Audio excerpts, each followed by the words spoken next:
Sudah. Oke. Sudah. Yang saya hormati Bapak Dekan Fakultas Pertanian Universitas Andalas, yang saya hormati juga Bapak Ketua DPP IKA, Bapak Moderator, Bapak Ibu narasumber yang lain, Bapak Ibu dosen di Fakultas Pertanian Universitas Andalas, dan juga para hadirin di dalam webinar pada siang hari ini. Terima kasih atas kesempatannya bagi saya untuk bisa ikut berkontribusi di dalam pertemuan lewat daring pada siang hari ini, dan saya akan mencoba sharing apa yang menjadi pengalaman saya, kami, dan juga mungkin pemikiran barangkali yang terkait dengan masalah hama warna coklat ini. Nah, saya akan membagi tiga ini. Moga-moga nanti waktunya cukup, beberapa slide mungkin akan saya skip karena waktunya mungkin jadinya lebih pendek ya. Jadi pertama saya akan membicarakan mengenai tren warna pada tahun ini dan juga mungkin satu dekade sebelumnya. Kemudian mungkin yang kedua ini sharing pengalaman menangani outbreak yang terjadi di tahun 2011. Jadi ini real story gitu ya.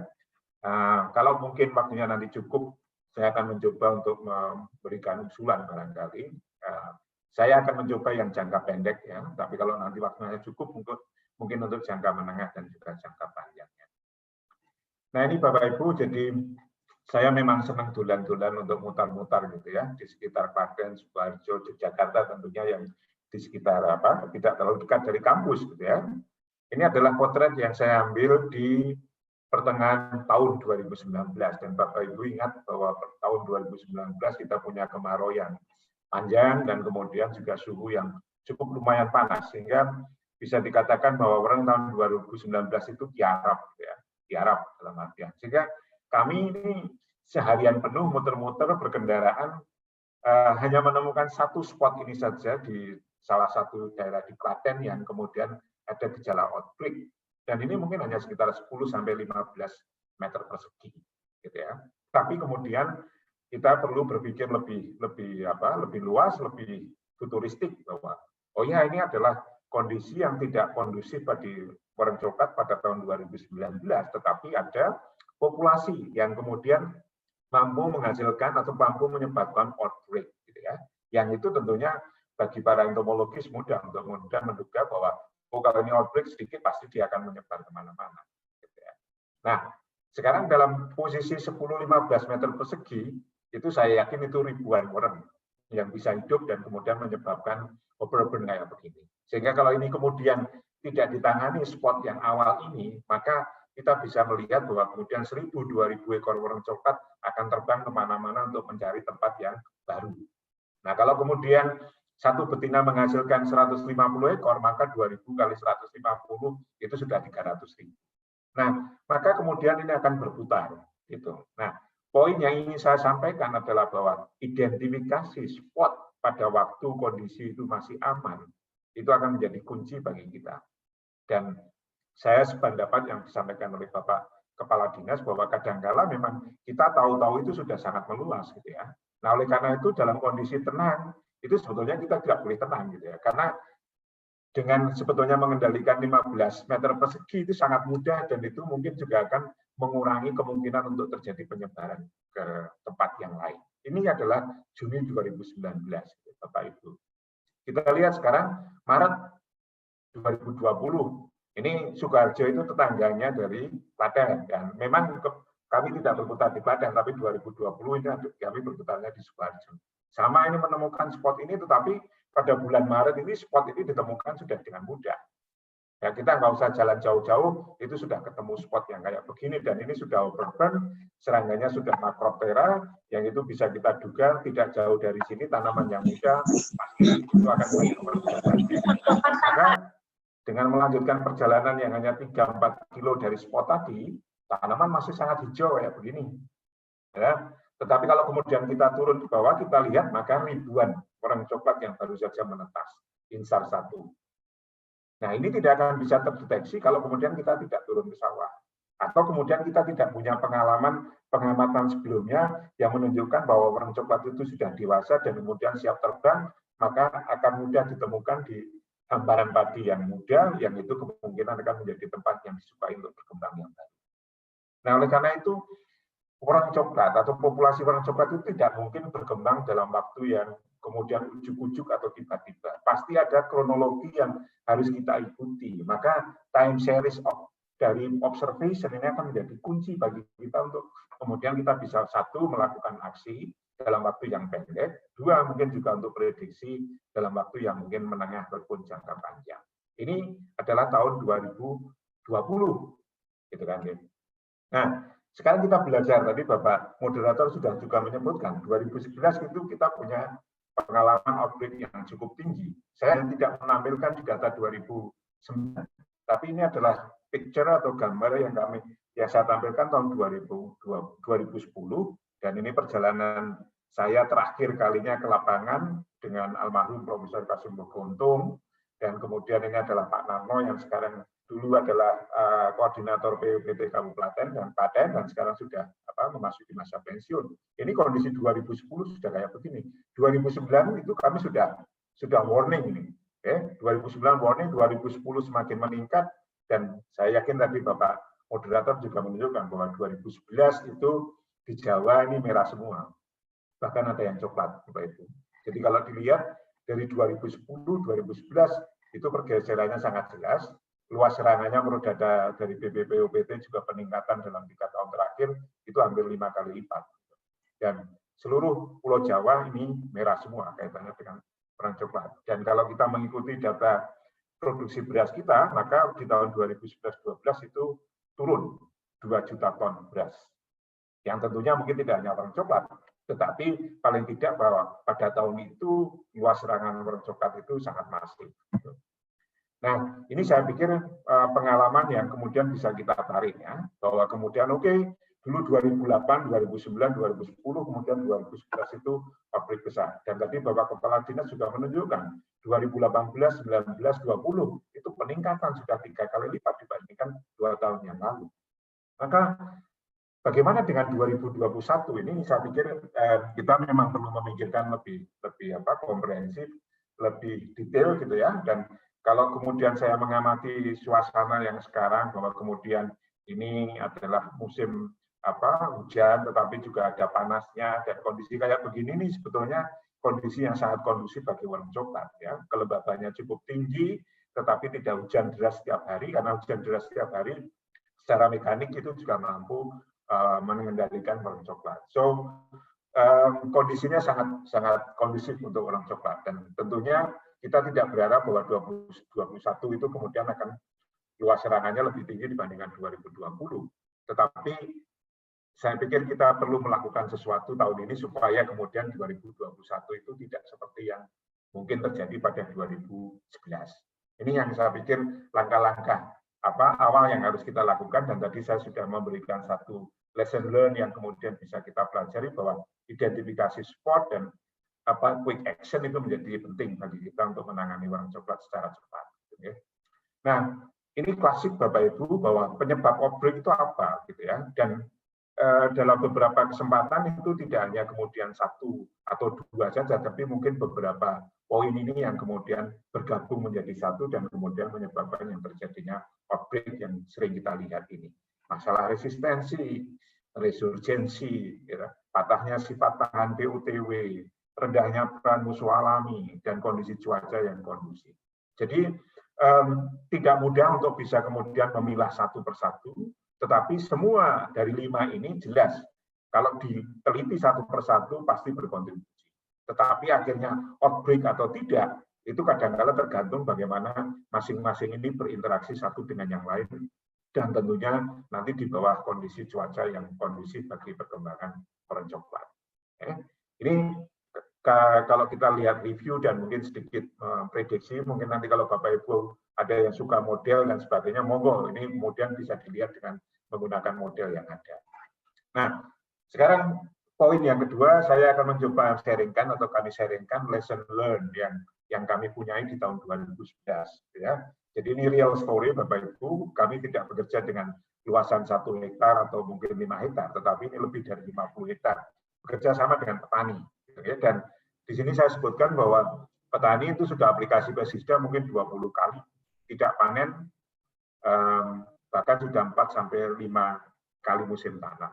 Dan ceritanya adalah pada waktu beberapa hari sebelum kami mulai kegiatan di lapangan ini sebagai research action, itu kami memang mendapatkan surat dari salah satu pemuka masyarakat di Desa Juwiran, Kecamatan Juwiring, Kabupaten Klaten ini, yang mengeluh kesahkan bahwa petani di daerahnya itu sudah 4-5 kali musim tanam dan menyemprot lebih dari 20 kali, tapi orang coklat masih tetap saja menyebabkan momok bagi mereka. Bahkan ceritanya orang coklat itu juga sudah bisa makan sepeda motor, kemudian makan pohon, karena sepeda motor dan pohonnya itu dijual untuk membeli pestisida, dan ternyata juga tidak panen. Ya. Nah, maka kami rombongan dari departemen untuk melakukan kunjungan di sana, melakukan pengecekan, dan kami bekerja sama waktu itu dengan petani, lahan satu kelompok tani yang mungkin sekitar 50-60 hektar. Gitu, ya.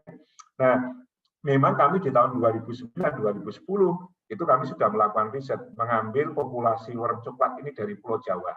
Karena kami sudah mengindikasikan sejak 2008, 2009, 2010 itu, maka 2009-2010 kami koleksi worm dari Pulau Jawa ini kami ambil dan kami uji di laboratorium, dan yang kemudian kami temukan adalah bahwa worm coklat yang kami kumpulkan itu sudah sangat tahan terhadap insektisida dari kelompok bahan aktif imidacloprid.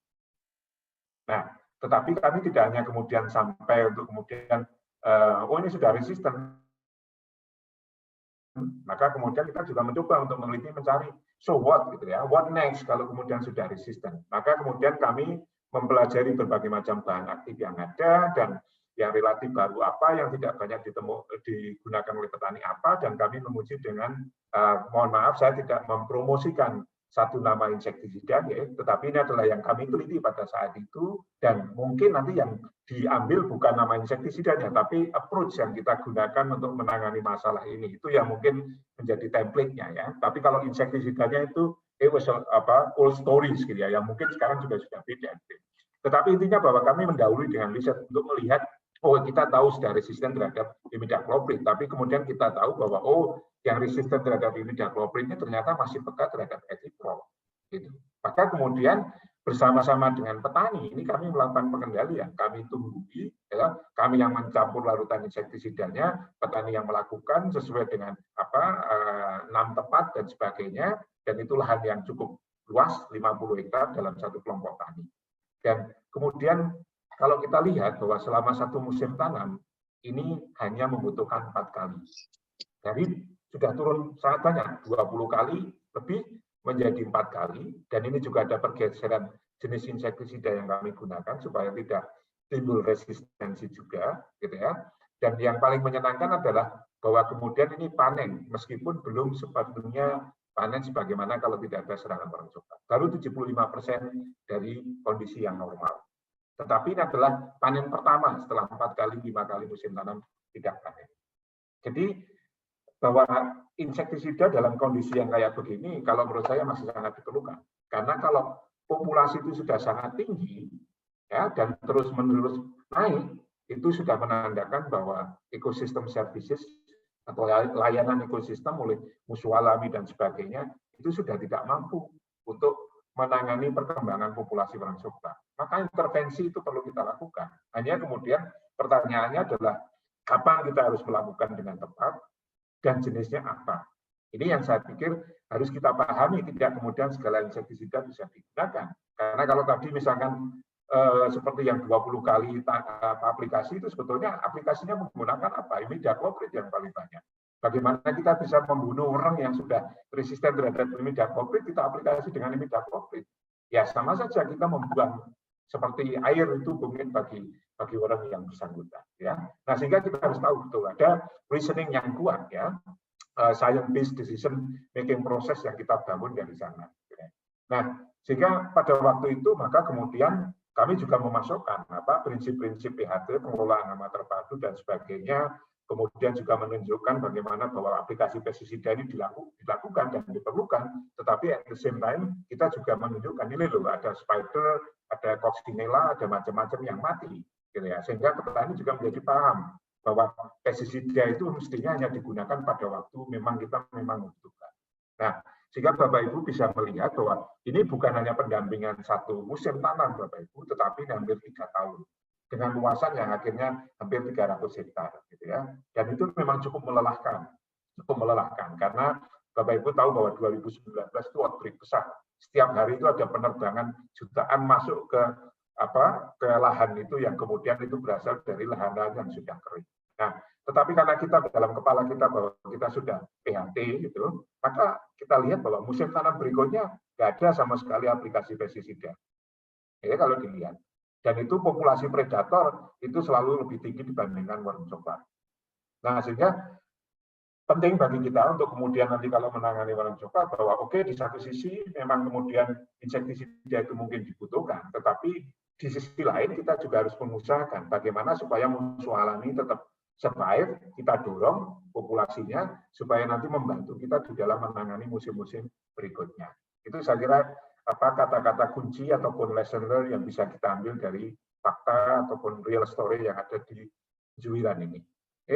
Maka misalkan untuk jangka pendek, kalau saya ditanya katakanlah begitu, pertama yang mungkin akan saya lakukan adalah saya akan melakukan mapping terlebih dahulu di Padang. Nih, saya terus terang tidak punya data di Padang, ya, tetapi mahasiswa saya pernah meneliti yang dari populasi yang Lampung itu juga sama. Yang Lampung itu sudah highly resistant terhadap imidacloprid juga, gitu ya. Saya nggak tahu yang di Padang. Gitu. Mungkin Bumi nanti bisa menyampaikan kalau ada riset-riset yang ke arah sana. Tapi lakukanlah mapping, gitu ya. Mapping untuk mengetahui orang yang ada di Padang ini sudah resisten terhadap apa dan mungkin insektisida mana yang mungkin masih bisa digunakan. Sehingga itu akan menjadi data bagi kita untuk kemudian menentukan kalau kita mau melakukan penyemprotan.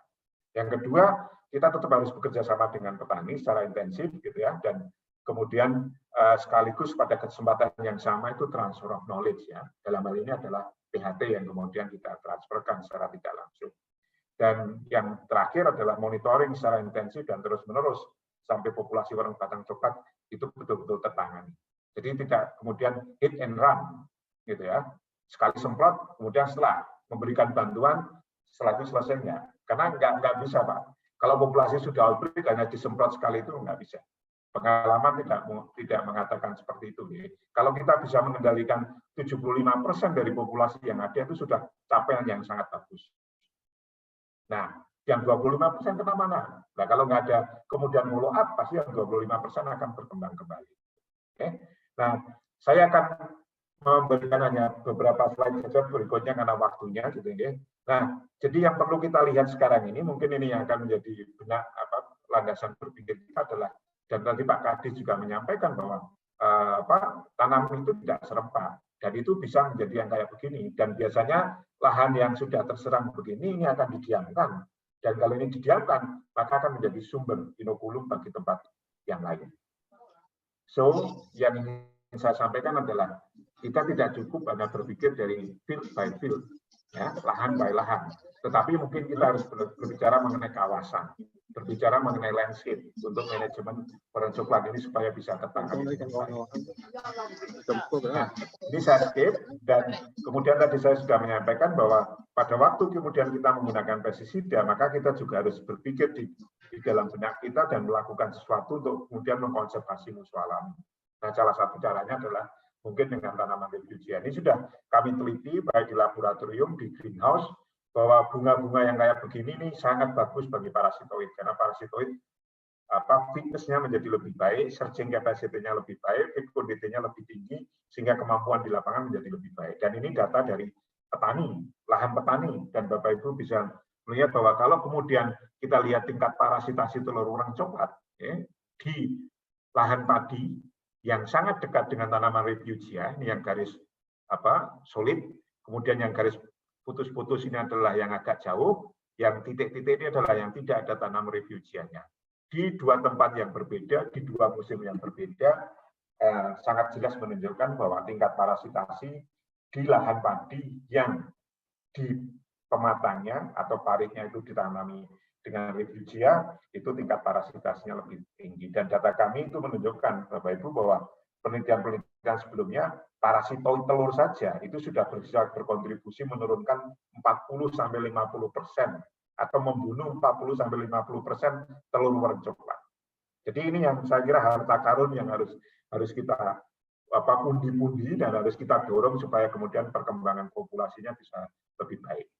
Nah, maka take home message-nya ada 1, 2, 3, 4. Satu adalah tetap menggunakan PHT di dalam kita bergerak melakukan action. Saat sudah terjadi outbreak, berarti ekosistem services ini sudah tidak mampu menangani pertumbuhan populasi batang-batang coklat, maka intervensi menggunakan insektisida itu is justified. Gitu ya.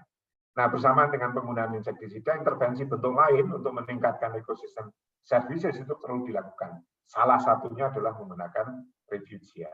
Dan ini mungkin bagus bagi untuk kemudian kita supaya perlu kontinuitas di dalam riset supaya data ini bisa kita bangun dan apa yang kemudian dihasilkan dari riset ini bisa kita kembalikan untuk kontribusi di dalam menangani masalah percobaan di lapangan dalam bentuk riset action. Saya kira demikian Bapak Ibu yang bisa saya sharingkan untuk sampai saat ini. Matur nuwun dan saya kembalikan kepada Bapak Moderator. Wah, terima kasih sekali Pak Prof. Andi Tiasyono yang sudah memberikan banyak sekali ilmu-ilmunya dan lesson learn ya dari pengalaman beliau menangani